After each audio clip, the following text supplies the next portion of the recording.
Chapter 4. The magnetized karmic retributions of sentient beings in Jambudvipa.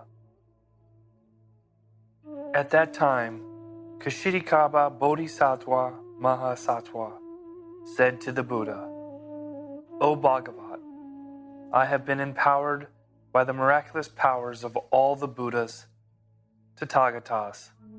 Thus I have been able to divide and transform myself throughout over 100 quadrillion worlds into so many reproduced entities for the sole purpose of rescuing all sentient beings who were receiving their karmic retributions. Without Tathagata's great miraculous power, profound kindness and mercy, I would not be able to perform so many miraculous changes, nor possess such great capacity to perform these miraculous deeds. Now I am honored to be delegated by you, Buddha, to liberate all sinful suffering beings in the 6 realms, from now until Ajita achieves Buddhahood, as you, Bhagavat, have entrusted.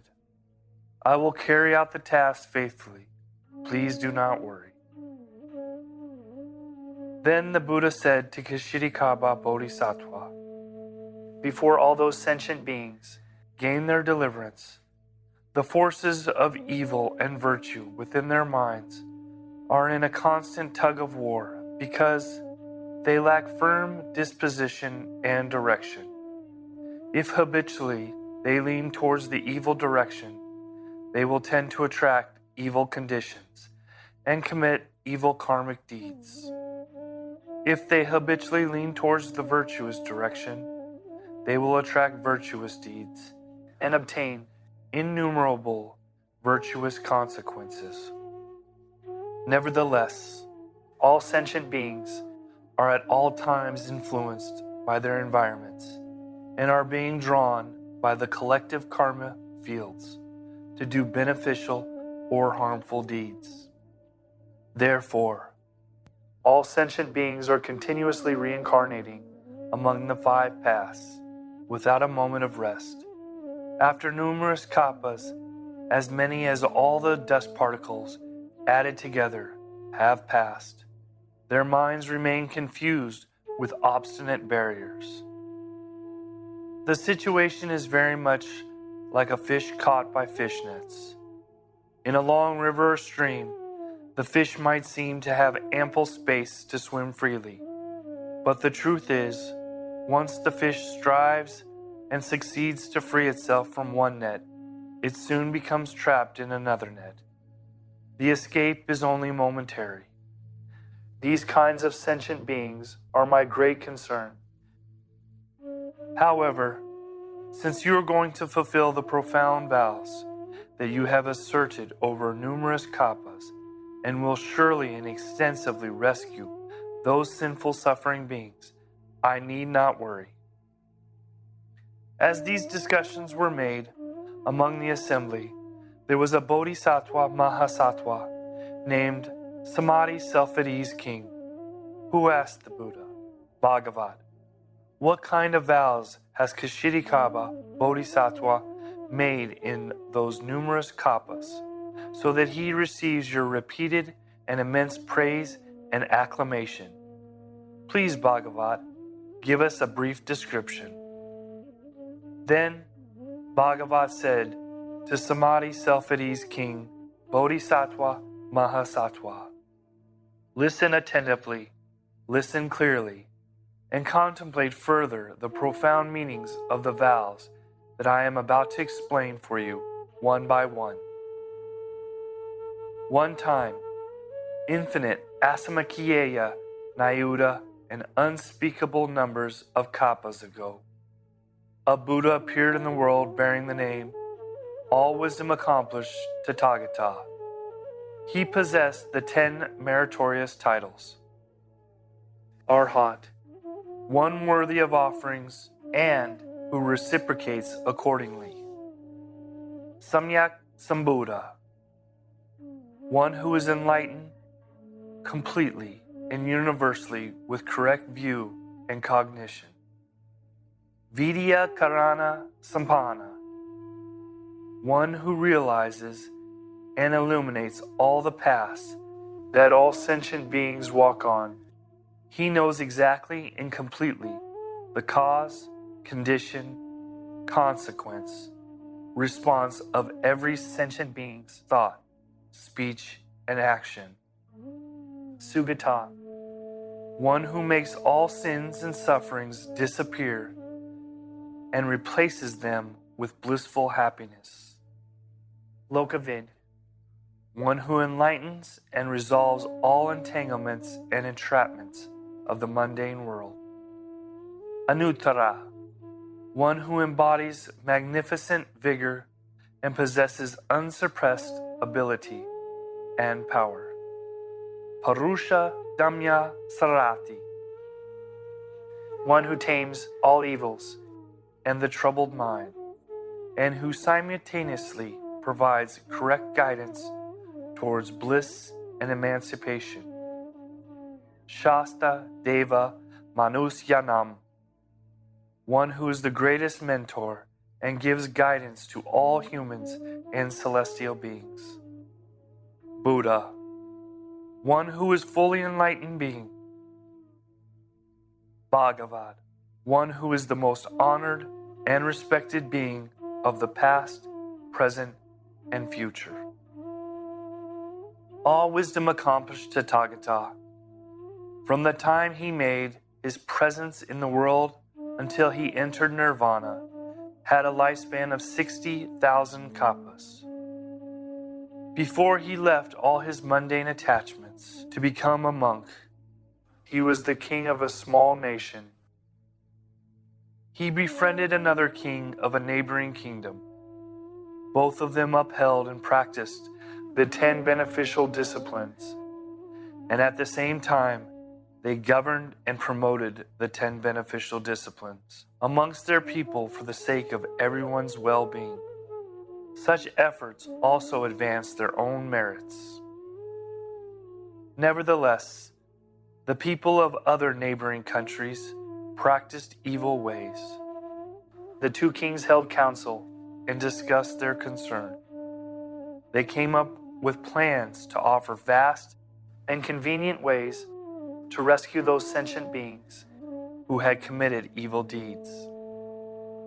The first king made the vow, I will validate Buddhahood as soon as possible, so I can rescue all those sinful suffering beings without leaving anyone behind. The second king made the vow, I will not pursue directly the path of becoming a Buddha until I have helped all sinful suffering beings to attain peace and happiness and ultimately achieve Bodhi. The Buddha told Samadhi self-at-ease King Bodhisattva, the first king who vowed to achieve Buddhahood as soon as possible is all wisdom accomplished Tathagata. The second king who vowed to rescue all sinful suffering beings and not become a Buddha until he accomplished his vow is Ksitigarbha Bodhisattva. Bhagavat continued, again, infinite Asamakiyaya kalpas ago, a Buddha appeared in the world bearing the name Pure Lotus Eye Tathagata, who had a lifespan of 40 kalpas. After Pure Lotus Eye Tathagata went into nirvana, during the Dharma resemblance period, there was an arhat who applied his meritorious means to save sentient beings according to their readiness to respond to the teaching.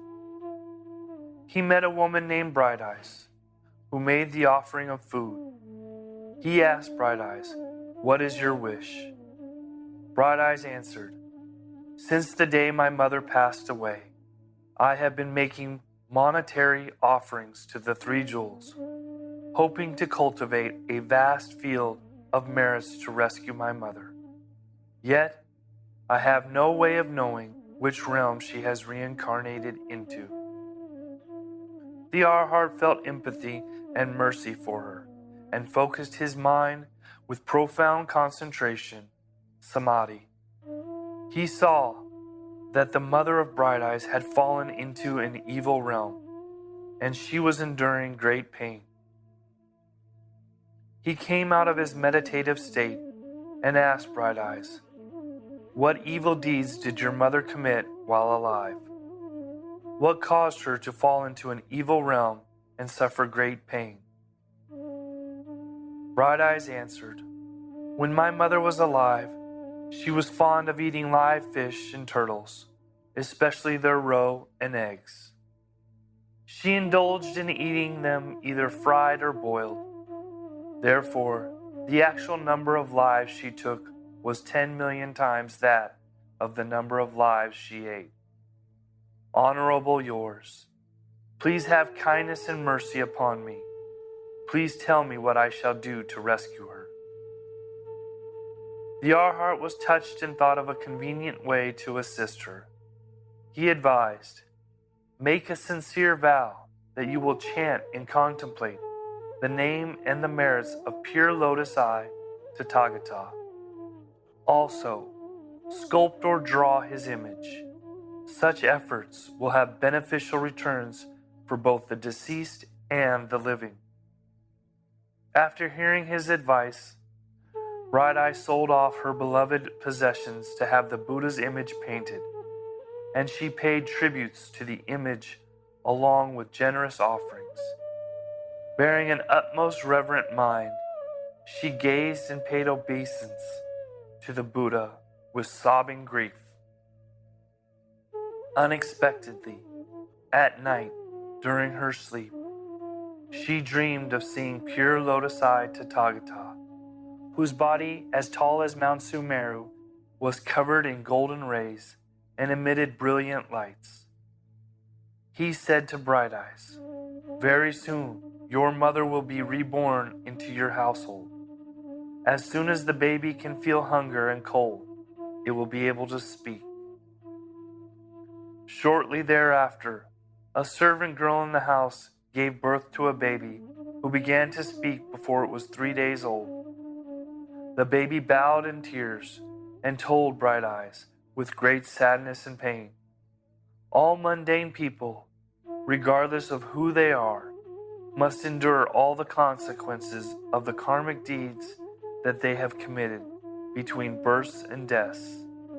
I am your deceased mother.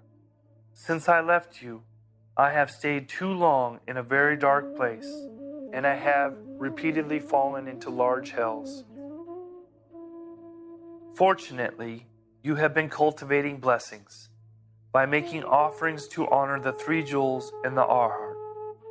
Relying on your meritorious power, I was able to leave the realm of hells and be reborn as a human, but only one of low class with a short lifespan. I will die at 13 years of age and will reincarnate again and again in the 3 evil realms. Do you have any plan to spare me from these sufferings and emancipate me?" Upon hearing these words, Bright Eyes felt, without a doubt, that the baby was indeed her mother. She sobbed with great grief. She said to the baby of the servant girl, "Since you are my deceased mother, you should know what basic evil deeds you committed as a human, and which deeds caused you to fall into the evil realm." The baby of the servant girl answered, "The 2 evil deeds that I committed were killing and the use of insulting, harmful speech. Because of these grave karmic deeds, I have been suffering retributions. Without your meritorious power to pull me out of my suffering, I would have continued to stay in that great hell, receiving evil retributions without any chance for release." Bright Eyes asked, "Can you describe the retributions that you suffered in hell?" The baby of the servant girl sighed. "The sufferings endured because of my sins are unbearable to recall. If you insist on having me describe them, I would not be able to tell them all even in 100,000 years." Hearing these words, Bright Eyes cried even more profusely, to the point of howling with grief. Then she turned her face upward and pledged into space. I wish that my mother will forever stay away from hells. I wish that after this child dies at age 13, all the grave sins from my mother's past lives will be eradicated, and she will never reincarnate into the 3 evil realms again. All the Buddhas in the 10 directions of this universe, please shed your great kindness and mercy upon me, and witness the grand vow that I am about to make for the salvation of my mother. If my mother can forever depart from the 3 evil realms, low-class status, or even womanhood, then I will make this grand vow in front of the image of pure lotus eye Tathagata. I vow from this day on, throughout 100 quadrillion kalpas, that I will rescue all sinful suffering beings in those worlds that have hells, as well as the lower 3 realms. I vow to help them leave all hells, the animal realm and the realm of hungry ghosts.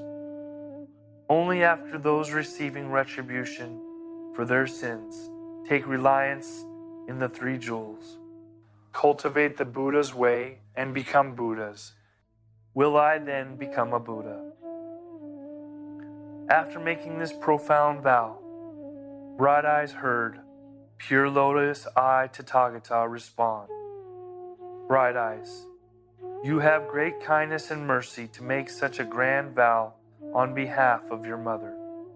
From what I see with my Buddha's vision, after your mother passes away at age 13, all her past sinful deeds and evil retributions will be renounced. She will be reborn as a Buddhist practitioner with a lifespan of 100 years.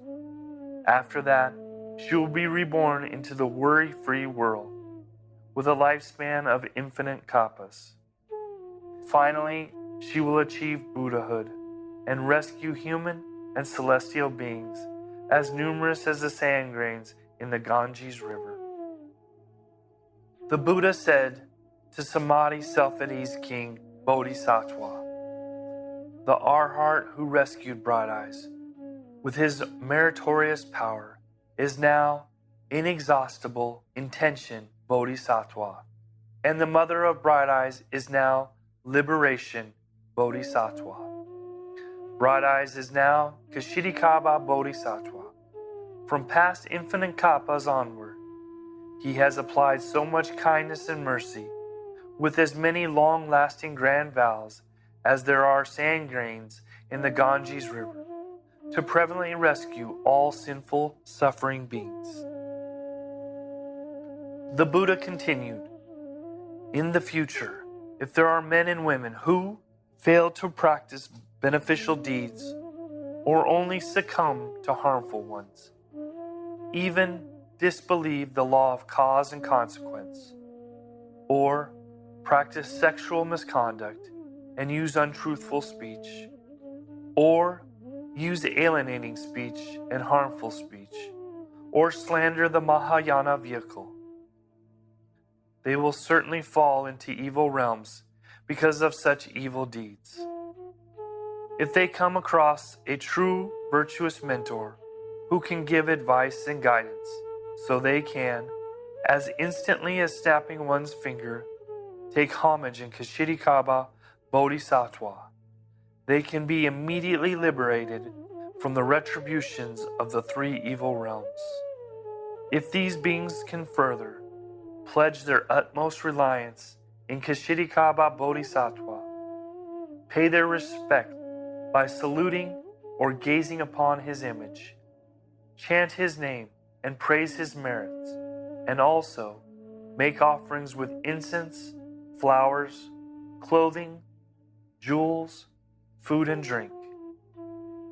With these respectful practices, for the future 100 quadrillion kalpas, they will be born into the realm of celestial beings, enjoying supreme happiness.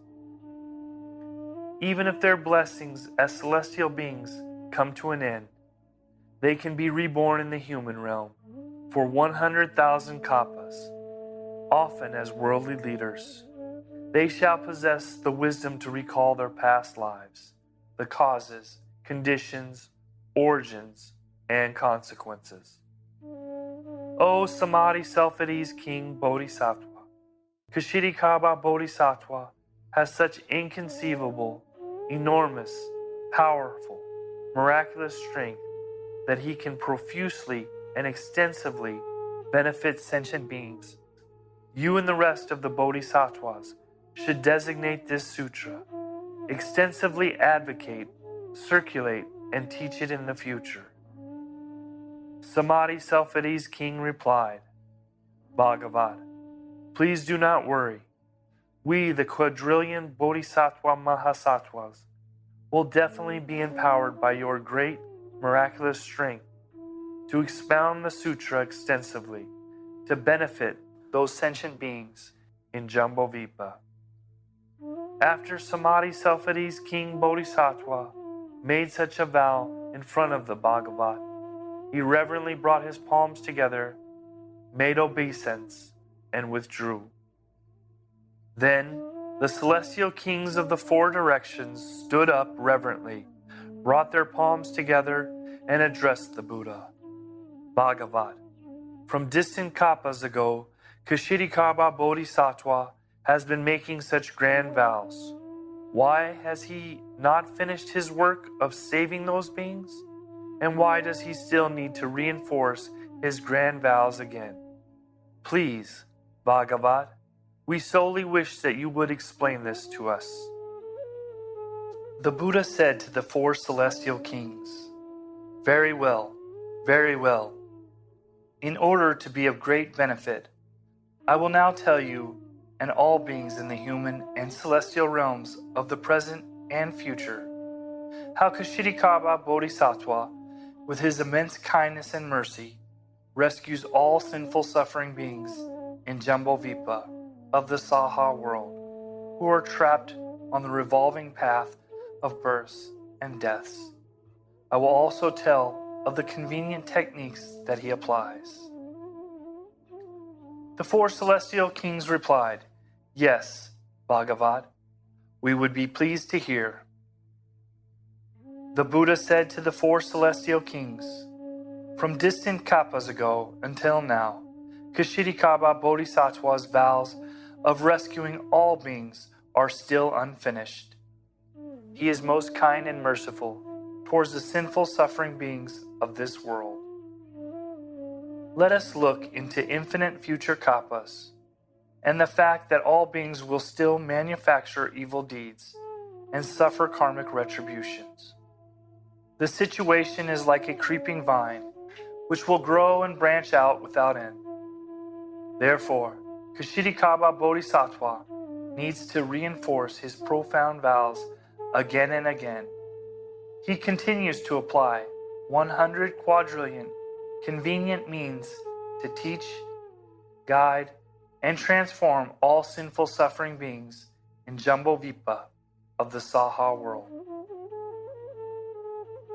O four celestial kings, Ksitigarbha Bodhisattva reveals the following convenient and tactful techniques of cause and consequence to transform and rescue those beings with evil deeds. If encountering those who kill, he reveals that the retributions are to suffer ill fate and have a short lifespan, as well as encounter disasters and suffer frequent illnesses. If encountering those who steal, he reveals that the retributions are to suffer poverty and hardships. If encountering those who commit wrongful sex, he reveals that the retribution is to be reborn as magpies, pigeons, or mandarin ducks. If encountering those who use harsh and harmful speech, he reveals that the retribution is to have quarrelsome dependents within the family or clan that lack peace and harmony. If encountering those who slander, insult, and smear others, he reveals that the retribution is to become mute or have painful, malignant sores in the mouth. If encountering those who are hateful and angry, he reveals that the retribution is to have unsightly appearances, as hunchbacks or handicapped. If encountering those who are stingy, he reveals that the retribution is to have unfulfilled wishes or contrary outcomes. If encountering those who are indulgent in eating and drinking, he reveals that the retribution is to live in hunger and thirst or have a disease that blocks proper intake of food and drink. If encountering those who indulge in hunting and catching animals, he reveals that the retribution is to meet their own deaths with shocking bewilderment and extreme fear. If encountering those who betray and disobey their parents, he reveals that the retribution is to meet their deaths by natural calamities or accidents. If encountering those who set fire to a forest, he reveals that the retribution is to meet their deaths in frenzied confusion, like animals running amidst a forest fire. If encountering those parents and step-parents who viciously mistreat their children or stepchildren, he reveals that the retribution is to be whipped and flogged in their future lives.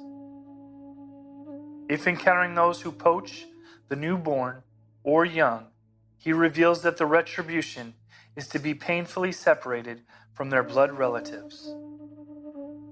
If encountering those who slander the three jewels, he reveals that the retribution is to become blind, deaf, mute, or hoarse in speech. If encountering those who belittle the Dharma and disrespect the teachings, he reveals that the retribution is to live forever in evil realms. If encountering those who sabotage and take possession of the necessities from the Sangha, he reveals that the retribution is to be reincarnated in hells for 100 million kappas. If encountering those who insult and smear Buddhist practitioners or monks, he reveals that the retribution is to be forever reincarnated in the animal realm. If encountering those who scald with hot water or oil, burn, hack, or cut other beings with sharp objects, he reveals that the retribution is to be treated the same way in their future reincarnations.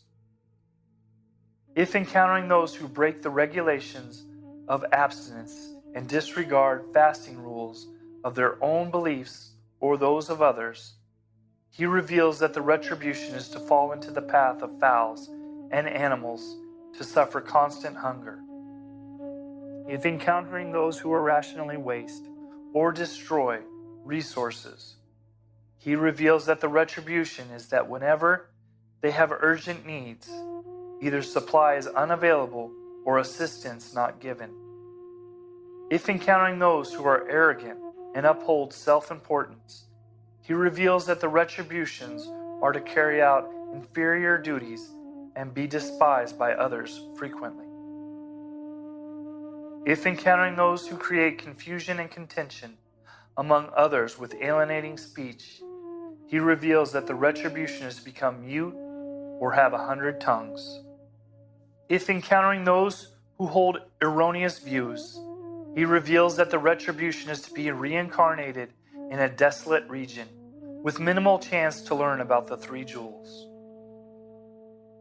The Buddha continued, "On behalf of Ksitigarbha Bodhisattva, I am disclosing the relationships of cause and consequence regarding how those sentient beings in Jambudvipa, because of their deeds of action, speech, and thought, will suffer the evil retributions in 100,000 ways.